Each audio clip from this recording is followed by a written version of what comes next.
Përshëndetje dashur nxënës. Jemi me lëndën Teknologji me TIK të klasës së 8, me mua arsimtarin e lëndës Agron Gashi.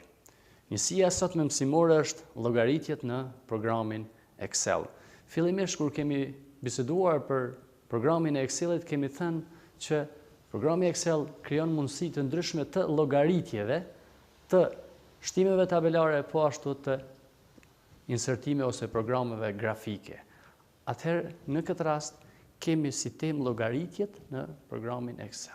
Do të mësojmë se si të llogarisim nëpërmes qelive të ndryshme në programin Excel. Si rezultatet nxënës të njësisë mësimore janë: ju duhet të shpjegoni formulat kryesore për llogaritje në Excel, si dhe të krahasoni funksionet me operatorët aritmetik.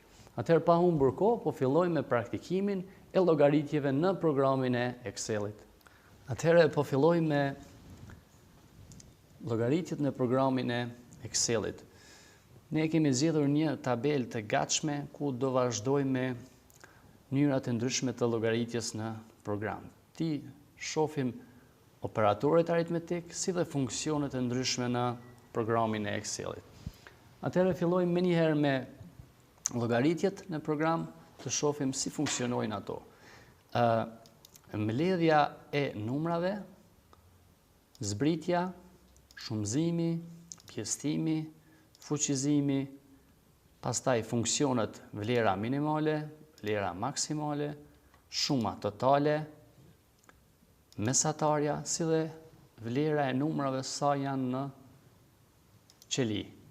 Po vazhdojmë me mbledhjen e numrave. Fillimisht ne për të mbledhur numra, ne duhet të shënojmë në shiritin e funksione ose shiritin e mbledhjeve të ndryshme, ne duhet të shënojmë shenjen barazim. Dhe shenja barazim është gjithmonë për mbledhje. Ne i tregojmë programit se dëshirojmë të mbledhim disa numra.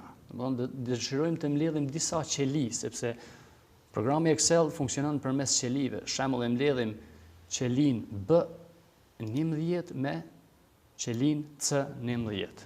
Mund të mbledhim vetëm me numra, mirë po na zakonisht në programin Excel praktikojmë ti mbledhim qeli të ndryshme që për brenda përmbajnë numra të ndryshme. Atëherë, mbledhja e disa numrave, ne po i shënojmë disa numra të çfarë dashëm.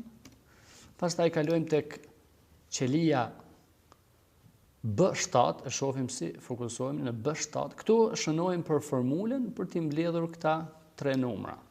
Atëherë, fillimisht thamë shënojmë barazimin, për çdo llogaritje duhet të shënojmë barazim, varësisht çka është mbledhje, zbritje, shumëzim apo ndonjë funksion tjetër, ne shënojmë simbolin e barazimit, ti tregojmë programit që jemi duke llogaritur një shumë të çfarë dashmë. Atëherë, mbledhja e këtyre tre numrave bëhet duke shënuar barazim, pastaj me tastin e majt e minut rregullojmë qelulat që dëshirojmë t'i mbledhim.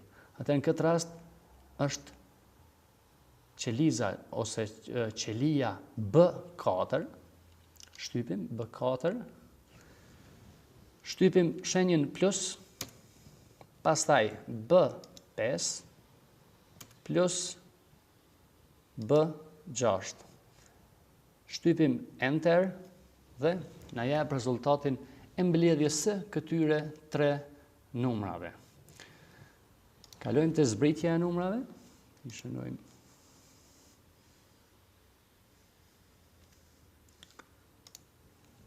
Kemi dy numra në këtë rast, i zbritim. Shënojmë barazim, gjithmonë.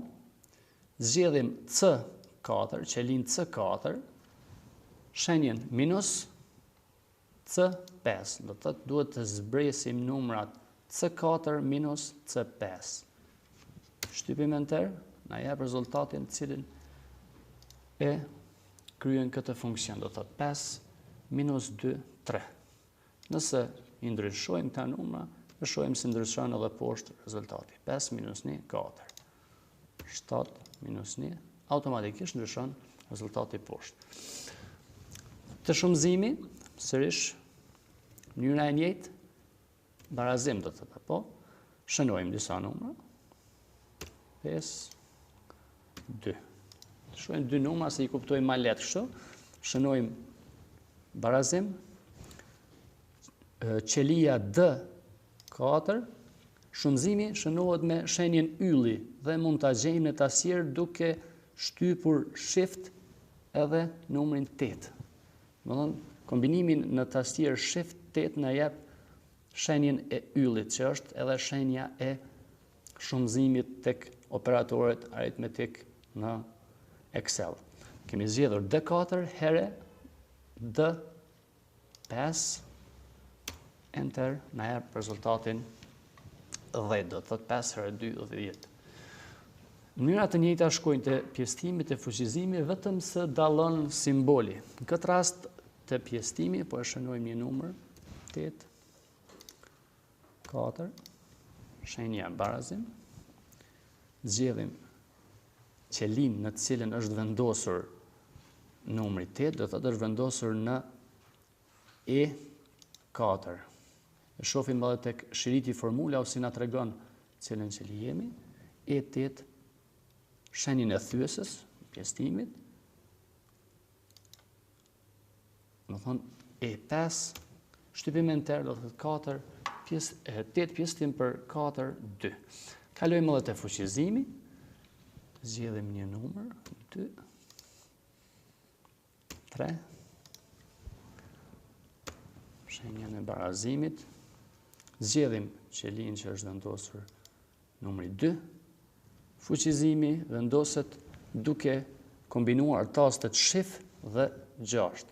Shift 6, shenja e fuqizimit, edhe qelia F5. Shtypim enter, thotë e dyshi në fuqin e tretë është 8. Fuqizimi i numrit 2 me numrin 3. Kalojmë pa humbur kohë te funksionet. Funksionet janë disa dhëna të cilat neve na ndihmojnë në kryerjen e llogaritjeve të ndryshme në programin Excel. Fillimisht shenja min në gjuhën angleze do thotë vlera minimale, pastaj max maksimale, sum është shuma totale, average është mesatarja dhe count është vlera e numrave sa janë në ato qeli. Fillimisht simbolet e funksioneve mund t'i gjejmë tek shenja lart, e shohim të shigjeta dhe i kemi këtu të gjitha funksionet që do i mësojmë për orën e sotme.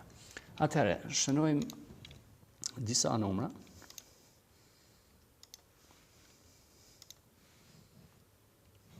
Tani këtu do ta gjejmë vlerën minimale të këtyre numrave. Fillimisht zgjedhim vlerën minimale, shohim komanda min të këtyre, do të thotë na jep në mënyrë automatike të gjitha qelit që dëshirojmë të zgjedhim vlerën minimale.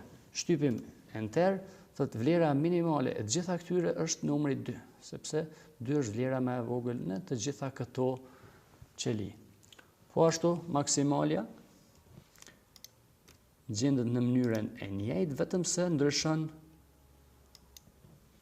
simboli i parë që është max. Atëherë, kalojmë tek menyt të shiriti funksioneve, zgjedhim max, automatikisht na jep neve mundësinë të shohim se cilat janë ato qeli që dëshirojmë ti numërojmë, pastaj shtypim enter. Vlera maksimale e këtyre numrave që i kemi zgjedhur është 9, do të thotë ka marrë numrin 9 si numrin më të madh në këto qeli që i kemi zgjedhur. Shuma totale. Në fillim kemi përmendur se si ne po i mbledhim një nga një gjithë numrat, do të thotë B4, B5, B6, një nga një me plus. Tani të shuma totale nuk kemi nevojë ti mbledhim ata një nga një, po i mbledhim nga një qeli në qelin tjetër. Le të jenë numra sa do, ne mund t'i zgjedhim ata. të marrim disa numra dhe të shohim se si mund t'ja u gjejmë shumën totale këtyre numrave. Atëherë, dëshirojmë të gjejmë shumën totale të gjithë këtyre 4 qelive. Zgjedhim opsionin sum tek shiriti i funksioneve, sum që do të thotë shuma totale. Domethënë, ne i themi programit të llogarit shumën nga D17, nga qelia D17 që është numri 5, 2 pika do të thotë deri tek D20, do të thotë i kemi japur një komandë programit që të llogarit shumën nga D17, nga numri 5 deri në D20 deri te numri 4. Do të gjithë këta numra automatikisht të jap shumën totale. Shtypim enter, na jep shumën totale të gjithë këtyre numrave. Si funksion tjetër kemi funksionin average, që do të thotë vlera mesatare e atyre qelive që ne dëshirojmë t'i zgjedhim. Për shembull, zakonisht këtu te average mund të gjejmë notën mesatare ose detyra ndryshme që dëshirojmë të gjejmë një mesatare të gjithë atyre numrave që ne i kemi. Përshkruajmë disa numra, të shohim se si gjendet vlera mesatare e këtyre numra. Këtë rast i kemi 4 numra. Nëse kalojmë te komanda e funksioneve dhe zgjedhim average, atëherë neve na jep mundësinë të zgjedhim këto qeli. Do thotë gjetja e vlerës mesatare për qelin E17 deri në E20, nga numri 5 deri te numri 9. Shtypim enter, do të mesatarja e gjithë këtyre numrave është 5.75. Do të thotë programi i mbledh shumën totale tyre dhe e pjesëton me 4 automatikisht që e gjen vlerën mesatare të këtyre numrave në qelitë që i kemi zgjedhur. Dhe funksioni i fundit që e kemi për këtë njësi e kemi funksionin count, i cili zgjedh numrat sa i kemi në ato qeli që ne punojmë. Për shembull, ne i shënojmë 4 numra. Funksioni count na tregon sa qeli janë të shkruara me numra, sa qeli plotësohen me numra. Atëherë zgjedhim të shiriti i funksioneve, zgjedhim count numbers dhe e shohim që i themi llogaritna sa numra kemi nga qelia F17 deri në F20. Shtypim enter, na jep programi se i kemi 4 numra të në këto qeli. Automatikisht na jep do të thotë numrin e këtyre qelive. Atëherë si detyrë shtëpie, ju nxënës, duke përdorur llogaritjet dhe tabelat, duhet të krijoni një program i cili bën të mundur llogaritjen e notës mesatare. Do thotë duhet ta krijoni një program që llogarit notën e juaj mesatare. E shënoni një tabel, pastaj i shënoni lëndët e juaja, notat e juaja, edhe në fund e llogaritni notën tuaj mesatare. Qoftë me funksionin average që e mësuam, ose me përdorimin aritmetik të pjesëtimit, që mund t'i mbledhni të gjitha lëndë, pastaj t'i pjesëtoni me numrin e atyre lëndëve. Do thotë i mbledhni notat gjitha, i pjesëtoni me numrin e atyre lëndëve, po atë dokument që e krijoni për të llogaritur notën mesatare të lëndëve tuaja, e dërgoni tek mësimdhënësi juaj i lëndës përmes email adresës. Literatura për njësinë e sotme mësimore gjendet në faqe 68-70 të librit ACDL Kosova të vitit 2010, po ashtu në linkun ose vegzën që e kemi vendosur këtu, faqe 105-109 dhe programin Excel mund ta gjeni edhe online përmes linkut ose vegzës që e kemi vendosur poshtë. Mirupafshim, të dashur nxënës.